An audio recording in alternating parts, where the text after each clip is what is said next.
is watching the ball as she moves towards it and then squeezes her fingers around it as she pulls it in.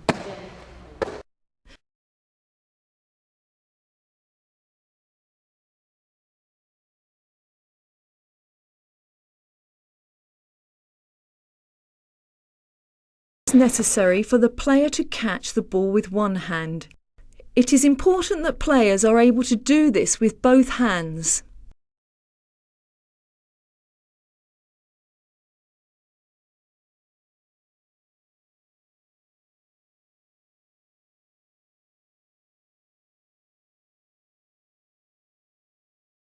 Have two hands on it. The ball is then taken above the shoulder with the fingers spread behind it. As the hand, arm and shoulder thrust forwards, the player takes a comfortable step forward.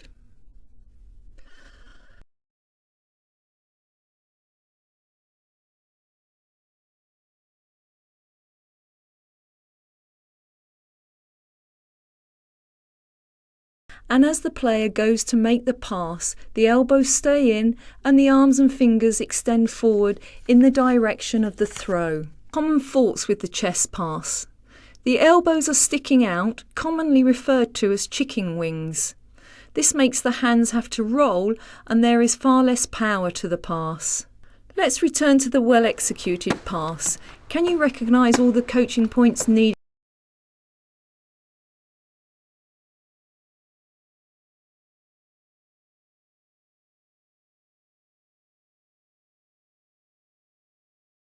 This is a quick pass over a short distance where there is no opponent between the thrower and the receiver.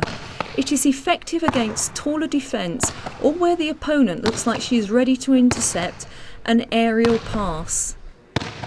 The player uses the W shape on the ball, catching it at chest height and immediately goes to make the throw, stepping into the pass and ensuring the ball hits the ground approximately 1/3 of the distance from the receiver.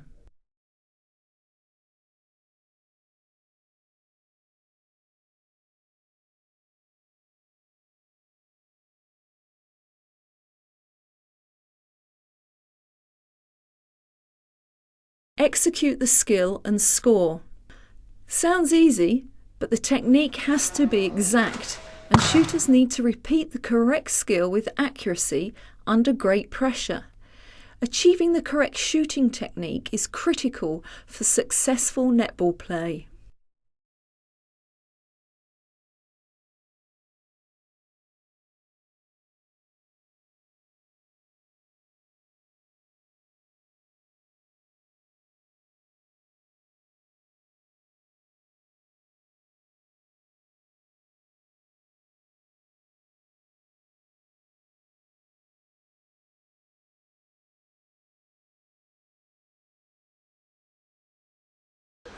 If the player does not lose their opponent on a straight sprint, they have an opportunity to change direction. Think about where the player could go to receive the pass. A goal shooter can sprint to the circle edge as if to receive a pass, and if the goalkeeper is really committed to this first move, the goal shooter can change direction and go towards the post to receive a pass.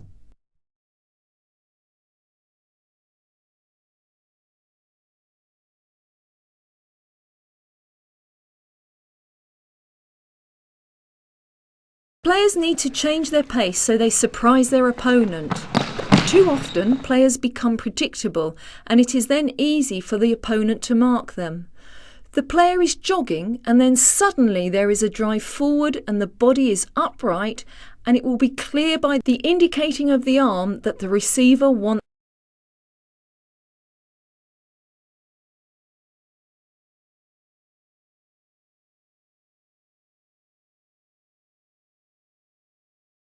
Here the player will feint to move in one direction and then sprint off in the opposite direction to leave the defender.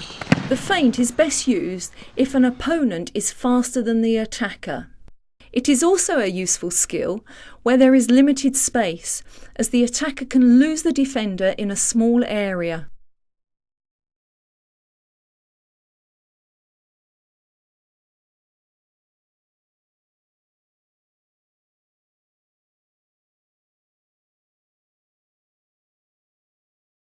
This is a skill that is often used by the goal shooter or goal attack in the shooting circle to make sure the feeder can pass the ball easily without the circle defender getting a tip or an interception. Have a look at how wide the base is, but the player is still upright. She has to keep adjusting her feet so the defender cannot get around her. The player will not move from this position until the ball is fed in, and then she steps towards the ball and snatches it in. It is a skill that needs a lot of practicing, and it needs to be done with players who are feeding the ball as well as those that are receiving the ball. They all need to get used to where to pass the ball and when the receiver is going to meet it and snatch it in.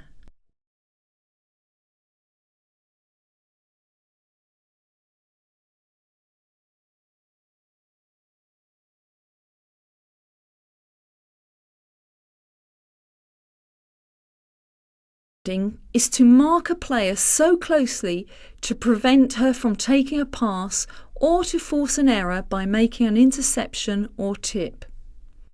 Note how the defender covers the attacking player. She keeps this position of half covering the player throughout her defending. Her body is slightly angled to the attacking player's uncovered side, but she is equally balanced to move to her left, right, forward and back. If she does this effectively for 3 seconds, she will be applying pressure and limit the options available to her partner.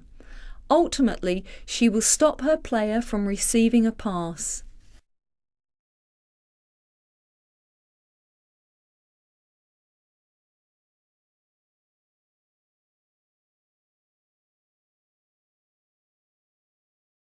All defenders have more than one opportunity to apply pressure to an attacking player.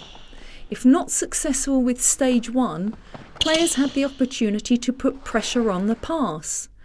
Players can do this in one of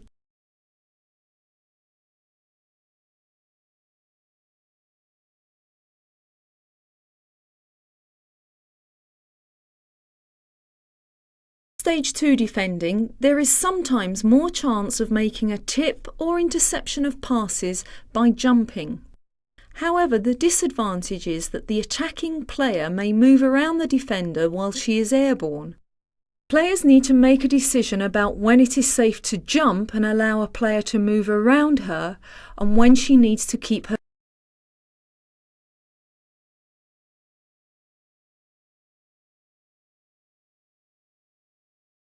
This stage of defending is about momentarily delaying the forward path of the attacker. It is not about using the body physically for keeping a player out of an area.